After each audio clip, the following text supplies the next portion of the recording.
감사합니다. 오늘은 2024년 교사주일이죠. 우리 교회 학교 선생님들 그리고 귀감이 되는 모든 교회 어르신들께 감사를 드립니다.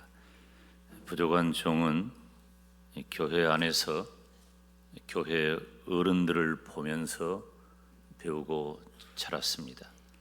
물론 개인적인 영향은 어머니, 할머니에게 받았지만 신앙적이고 그리고 오늘에 이르기까지 저를 있게 한 것은 교회였습니다.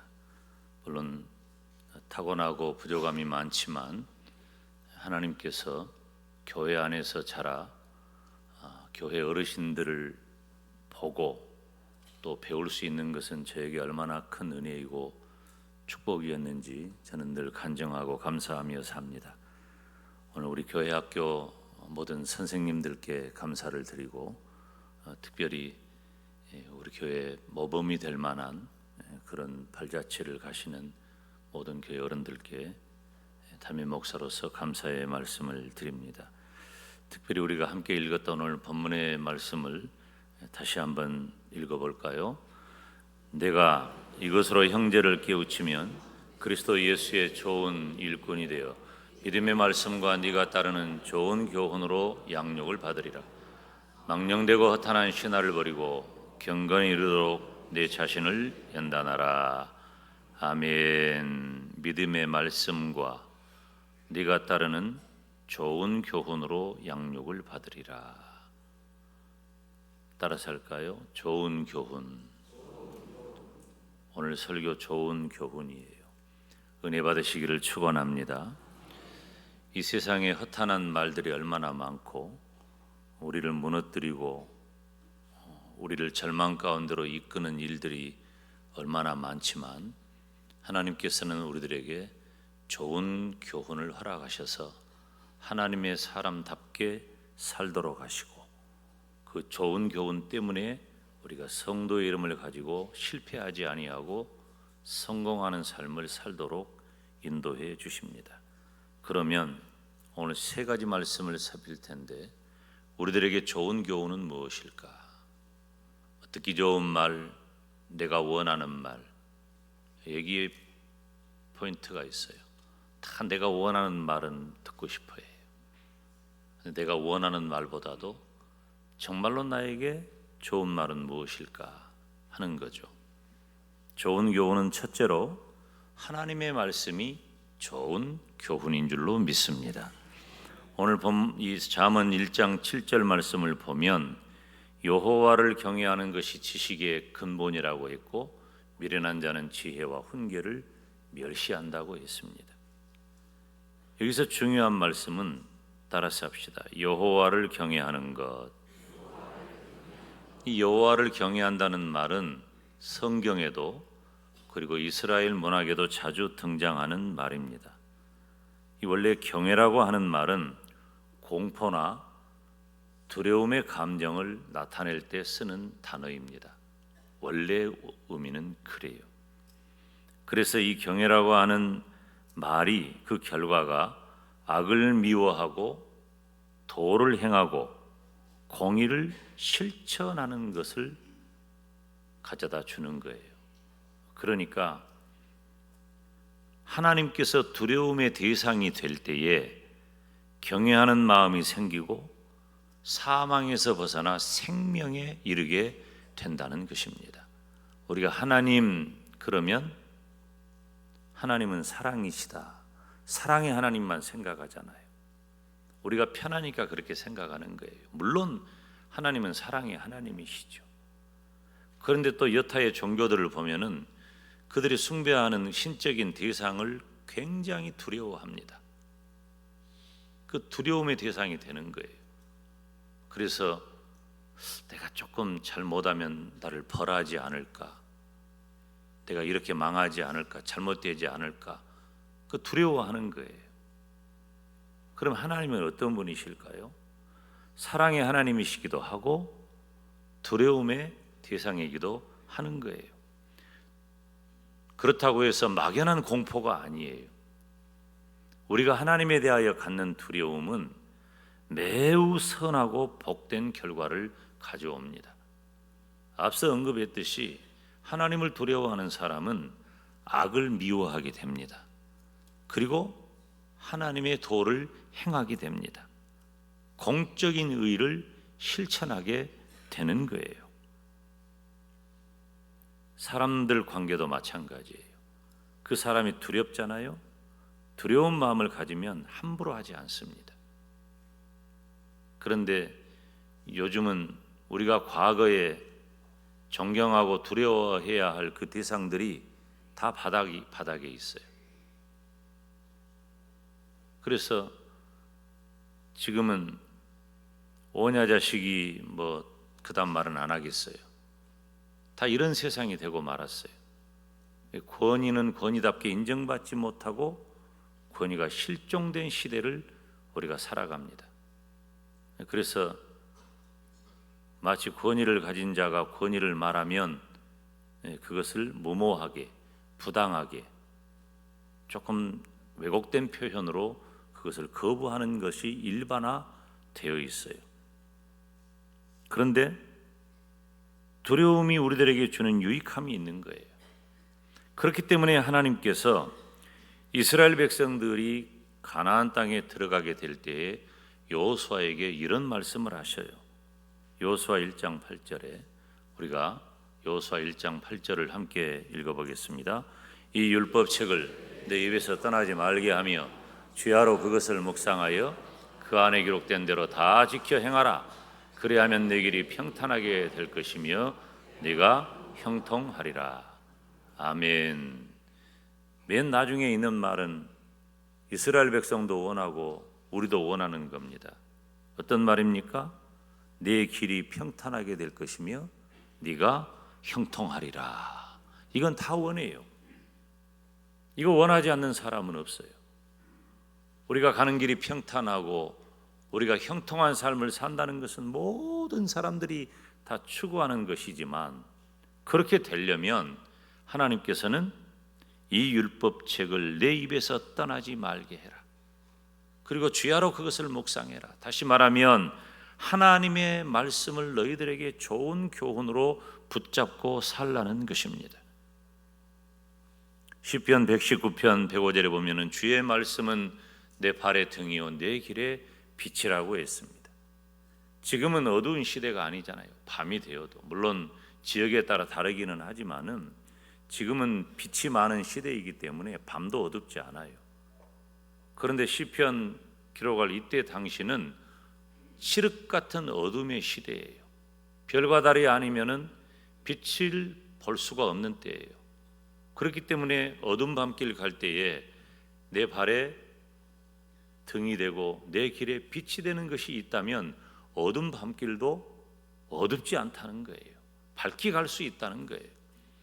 우리가 살아가야 할 그런 인생길에 하나님의 말씀이 내 발의 등처럼 내 길의 빛처럼 되어서 어두운 데 가다가 잘못된 길 가지 아니하고 넘어지지 아니하고 사나운 것 만나지 아니하고 평탄하게 가게 되는 것은 하나님의 말씀이다 가르쳐 주는 거예요. 사랑하는 여러분, 하나님의 말씀이 나에게 좋은 교훈 되기를 주님의 이름으로 축원합니다. 너무 중요한 거예요. 하나님의 말씀이 나에게 좋은 교훈이다. 예수님께서도 말씀을 지키는 자에 대해서 하나님이 그를 사랑하신다고 하셨어요. 요한복음 14장에 보면 예수께서 대답하여 이르시되 사람이 나를 사랑하면 내 말을 지키리니 내 아버지께서 그를 사랑하실 것이다. 내 말을 지키는 자를 내 아버지께서 사랑하신다는 거예요. 하나님의 말씀을 듣고 지켜 행하면 하나님께서 나를 사랑해 주실 줄로 믿습니다. 하나님의 말씀을 따라 살아가는 것은 정말 중요한 일입니다. 하나님의 말씀을 묵상하고 지키고 행하는 것은 우리 신앙생활의 핵심이기 때문입니다. 우리를 가리켜서 다 성도라고 하고, 성도는 누굽니까? 믿음의 사람이잖아요. 그러면 우리가 왜 믿음의 사람이에요? 우리의 믿음의 사람이라고 하는 그 기준과 증거 무엇이에요? 다른 데 있는 것 아니에요. 착하고 의롭고 정직하고 깨끗하고 다 좋아요. 그런데 이것은 이 세상에 있는 모든 사람들에게도 다 있는 거예요.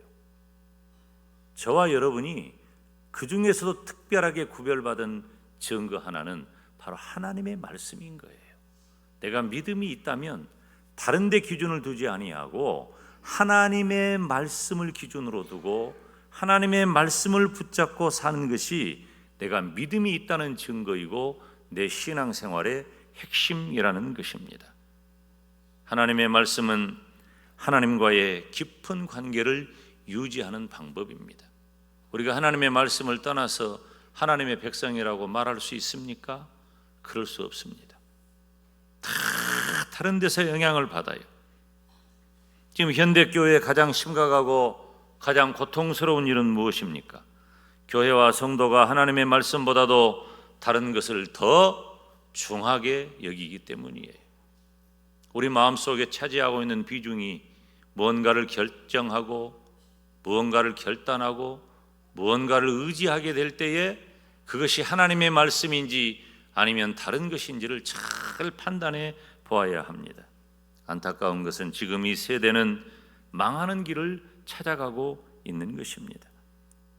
사랑하는 여러분, 하나님의 말씀이 내 인생에 가장 좋은 교훈이 되기를 주님의 이름으로 축원합니다. 하나님의 말씀이 내 인생에 가장 좋은 교훈이다. 다른 데서 내 인생에 무언가를 발견하거나 해답을 찾으려 하지 말고 하나님의 말씀을 붙잡기를 주님의 이름으로 축복합니다. 좋은 교훈은 두 번째로 부모님의 말씀이 좋은 교훈입니다. 잠언 1장 8절 9절 함께 읽어봅니다. 내 아들아, 내 아비의 훈계를 들으며 네 어미의 법을 떠나지 말라. 이는 내 머리에 아름다운 관이요 내 목에 금사슬이니라. 아멘.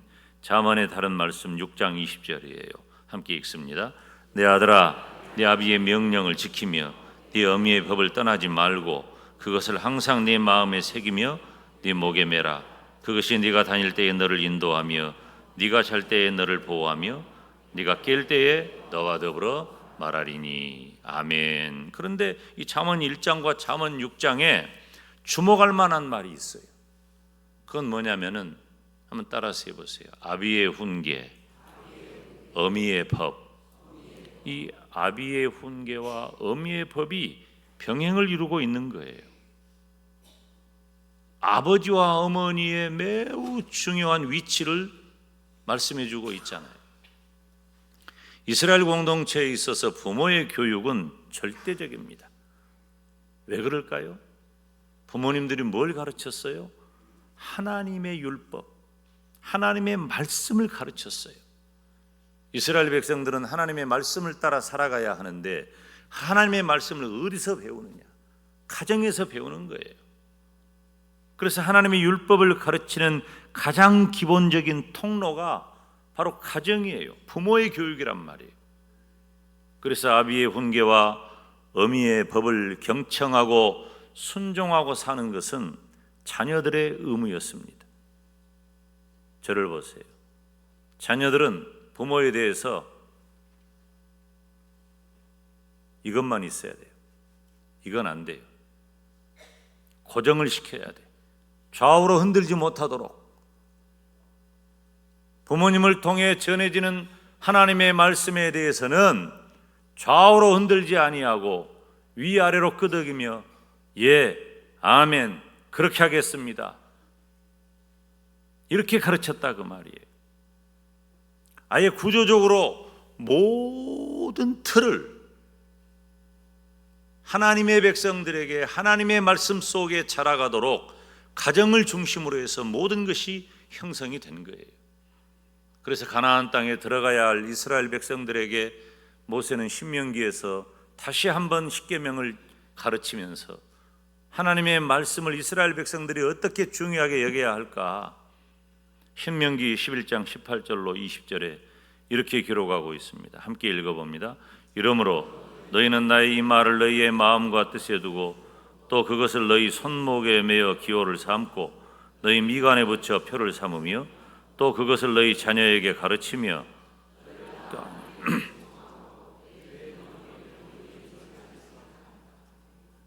자, 보세요. 여기 말씀을 보면 강론하고 이 집에 앉아 있을 때, 길을 갈 때, 누워 있을 때, 일어날 때 언제든지 이 말씀을 강론하고 내 집 문설주와 바깥문에도 기록해라 그랬어요. 바깥문에도. 그러니까 우리가 이스라엘을 여행해 보면 호텔에도 그런 게 있어요. 이렇게 작은 막대가 하나 이렇게 붙어 있잖아요. 그런 것들이 다 율법이에요. 그러니까 들어가며 나오며 집 안에서 되어지는 모든 일들이 다 하나님의 말씀을 중심으로 살도록 구조적으로 만들어 놨어요. 근데 그 모든 것들을 누가 가르쳐요? 부모님들이 가르치는 거예요. 부모님의 말씀이에요. 잠언 23장 22절에 보면은 너 낳은 아비에게 청종하고 내 늙은 어미를 경히 여기지 말아라 그랬어요. 부모님의 지혜와 훈계를 듣고 따르는 것은 정말 중요한 일이에요. 왜냐하면 하나님의 말씀에 순종하는 것이기도 하고 자녀들의 삶에 복이 되기 때문입니다.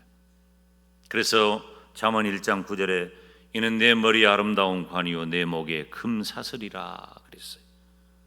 이게 무슨 말입니까? 하나님의 말씀을, 부모님의 말씀을 잘 듣고 지켜 사는 것은 여인들이 아름다운 화관으로 머리를 장식하는 것처럼 그 지혜의 가르침으로 사는 자가 바로 성공적인 삶을 살게 된다는 것입니다.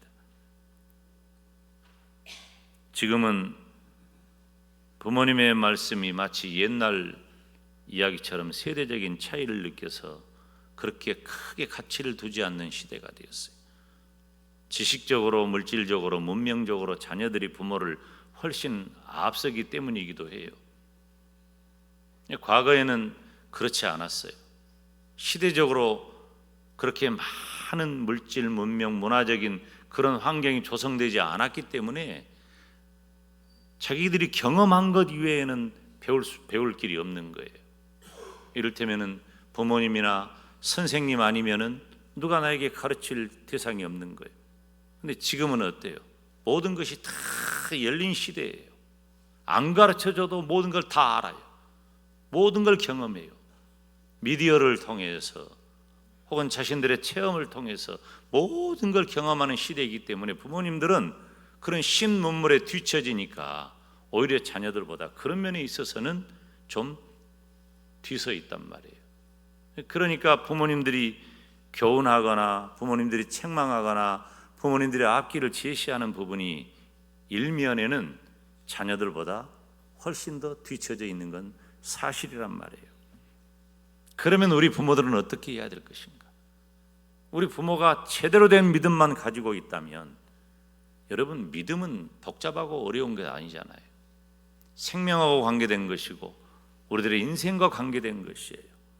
어떻게 살아야 한다, 하나님의 말씀대로 살아야 한다고 잘 가르치는 부모의 말씀을 좋은 교훈으로 듣기만 한다면 우리의 자녀손들이 우리가 신방을 할 때 자녀손들에 대하여 푸념하거나 안타까워하거나 눈물 흘리는 일은 훨씬 더 줄어들 거란 말이에요. 사랑하는 여러분, 하나님의 말씀이 나에게 좋은 교훈이 되고 또 부모님의 말씀이 내 인생에 좋은 교훈이 되기를 주님의 이름으로 축원합니다. 세 번째로 좋은 교훈은 주의 종에 전한 말씀이 좋은 교훈이 됩니다. 로마서 10장 보면 그러므로 믿음은 들음에서 나며 들음은 그리스도의 말씀으로 말미암았느니라. 바로 그리스도의 말씀, 하나님의 말씀을 전하는 이가 주의 종입니다. 하나님의 말씀은 얼마나 중요한지요. 바울이 디모데를 향하여서 말씀의 중요성을 이렇게 강조하는데 우리가 이미 잘 알고 있지만 디모데후서 3장 14절로 17절 말씀을 함께 읽습니다. 시작. 그러나 너는 배우고 확신한 일에 거하라. 너는 내가 누구에게서 배운 것을 알며 또 어려서부터 성경을 알았나니 성경은 능히 너로 하여금 그리스도 예수 안에 있는 믿음으로 말미암아 구원에 이르는 지혜가 있게 하느니라. 모든 성경은 하나님의 감동으로 된 것으로 교훈과 책망과 바르게 함과 의로 교육하기에 유익하니 이는 하나님의 사람으로 온전하게 하며 모든 선한 일을 행할 능력을 갖추게 하려 함이라. 아멘. 하나님의 말씀은 때로 교훈하고 책망하고 바르게 하고 의로 교육해서 하나님의 사람으로 온전케 하는 데 있어요. 이 세상에 이런 일을 해주는 것은 아무도 없어요. 하나님의 말씀밖에 없는 거예요. 그 하나님의 말씀을 전하는 이가 주의 종이고 주의 종이 전하는 말씀을 설교라고 합니다. 설교는 중요한 거예요. 설교는 사람의 말을 하는 시간이 아니라 하나님의 말씀을 전하는 시간이에요. 그래서 설교는 집중하여 설교의 은혜 받으면 신앙의 성숙에 유익한 것입니다. 하나님의 말씀을 통해 우리는 영적인 통찰력과 지혜를 얻게 되고 신앙의 기초를 견고히 할 수 있습니다. 설교를 통해 우리는 생활의 문제나 도전에 대해서 성경적인 관점을 알게 됩니다. 그리고 삶의 방향을 결정하는 데 도움을 줍니다. 우리가 함께 예배드리고 함께 말씀을 듣는 것은 우리가 서로의 신앙을 격려하기도 하고 우리가 예수 안에서 하나 되었다는 매우 중요한 요소를 갖게 됩니다. 때로는 설교가 나에게 도전을 주기도 하고 때로는 설교가 나에게 위로를 주기도 하고 때로는 설교가 나에게 윤리적 문제에 대한 답을 주기도 합니다. 이것은 바로 김 목사의 자전적인 고백이에요. 저는 다른 선생님을 어떤 그렇게 영향받는 선생님이 많지 않아요. 저는 교회 안에서 자랐고 목사님이 말씀하시는 설교를 통해서 목사님이 저를 특별하게 어떻게 대해 주셨다든가 목사님하고 저하고 어떤 각별한 관계가 있다든가 전혀 없는 것은 아니에요. 내 친구 아버지였으니까 목사님 댁에 자주 놀러 가기도 하고 그때는 사택이 개방돼 가지고 찬양대 학생이 찬양대 할 때는 연습을 목사님 방에 피아노가 있으니까 거기서 연습하고 찬양대 들어가고 그랬으니까요. 전혀 관계가 없는 것은 아니지만 그것보다도 가장 중요한 것은 목사님께서 이 강단에서 말씀을 전하셨고 저는 그 말씀을 듣고 자랐다는 겁니다. 잊지를 못하는 거예요. 사랑하는 여러분, 주의 종이 전한 말씀이 설교가 우리에게 좋은 교훈이 되기를 주님의 이름으로 축원합니다. 제가 지난 목요일 새벽에 1년에 거의 별로 없는 일이에요. 어쩌다 한두 번 제가 출타할 때는 미리 말을 하지만 이번 주에는 또 목사장로 기도 때문에 출타를 하게 되겠지만은 미리 말하지 않고 새벽 기도 안 나오는 예는 별로 없어요. 지난 목요일 날 제가 새벽 기도회를 못 나왔습니다. 출타한 게 아니에요. 왜 그랬을까? 제가 이 시간에 퀴즈를 내겠어요. 일부 예배 참석하신 분들은 입을 다무시기 바랍니다. 첫째, 몸이 좋지 않았다. 2번, 피곤했다. 3번, 깊이 잠들었다. 4번, 너무 늦게 잤다. 자, 이제 가만히 있어봐. 1번 손 들어보세요. 1번 2번 3번 3번이 좀 더 많구나. 4번 4번이 많군요. 근데 요즘은 기호가 5번까지 있어요. 5번이 또 남아있어. 자, 마지막 5번째가 어떤 예문인가? 벨소리를 듣지 못했다. 이게 답이에요. 제가 심지어 몸이 아파도 아무리 피곤해도 1시간만 자도 혹은 안 자더라도 거의 새벽기도 나옵니다. 깨어있기만 하면은. 근데 저를 깨우는 것은 습관적으로 깰 때도 상당히 많이 있지만은 벨소리가 저를 깨요. 여러분들도 많이 그러죠. 근데 신기한 것은 내가 알람이 이거 몇 번째 알람이라는 걸 알고 있다는 거야. 이게 지금 한 번 끄고 두 번 끄고 세 번 끄고 이게 마지막인데 하고 일어나는 거예요. 꼭 마지막 알람이 일어나더라고. 무슨 말인가? 어쩌다가 깊은 잠이 들어서 새벽 기도에 한 번 안 나오면 그 다음 날 다시 나오면 됩니다. 저는 금요일 날 새벽 기도에 나왔어요. 어제도 나왔고 오늘도 나왔고. 그렇지만 우리가 영적인 깊은 잠에 빠져 있다면 이것은 심각한 일입니다. 영적인 문제는 단순하지 않아요. 영적으로 무감각해지면 소망이 없어요. 못 일어나요. 못 일어나는 거예요. 잠언 1장 10절에 내 아들아 악한 자가 너를 꾀일지라도 따르지 말라 그랬어요. 우리는 악한 자가 나를 꾀일 때 따르지 않을 재간이 없는 사람들입니다. 완벽하지 않아요. 악한 자가 나를 꾀는데 어떻게 안 따라요? 자신이 없어요. 저도. 왜?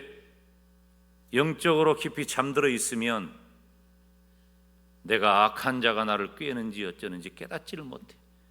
무감각해지는 거예요. 하나님의 말씀, 부모님의 말씀, 그리고 주의 종의 전한 말씀은 잠든 내 영혼을 깨우는 벨소리예요. 벨소리. 그래서 잘 들어야 돼요. 하나님의 말씀을 잘 듣고 부모님이 나에게 사랑으로 전하는 말씀을 잘 듣고 주의 종이 설교를 통해 전하는 말씀을 잘 들으면 깨어야 되겠구나. 깨어나야 되겠구나. 이게 벨소리구나. 못 들으니까 잠들어 버리는 거예요. 벨소리를 들으면 깨어나게 되는 거예요. 우리는 형편과 처지가 모두 다릅니다. 그렇지만 하나님께서 나에게 주신 좋은 교훈이 들려올 때에 우리 처지는 다 달라도 하나님께서 나에게 주시는 좋은 교훈이 들려올 때에 그 교훈을 듣고 순종하며 살아야 돼요. 오늘 교사주일입니다. 나에게 좋은 교훈을 주신 하나님께 감사하면서 우리는 어찌 되었든지 좋은 교훈을 따라 살아가시기를 주님의 이름으로 축원합니다. 하나님의 말씀이 나에게 좋은 교훈인 줄로 믿습니다. 부모님의 말씀이 나에게 좋은 교훈인 줄로 믿습니다. 주의 종이 전하는 설교가 나에게 좋은 교훈인 줄로 믿습니다. 좋은 교훈 따라 살아가시기를 주님의 이름으로 축원합니다. 기도하겠습니다. 하나님 아버지 감사합니다. 내 영혼의 벨소리, 하나님의 말씀, 부모님의 말씀, 주의 종이 전한 말씀, 좋은 교훈 따라 살게 하여 주옵소서. 예수님의 이름으로 기도하옵나이다. 아멘.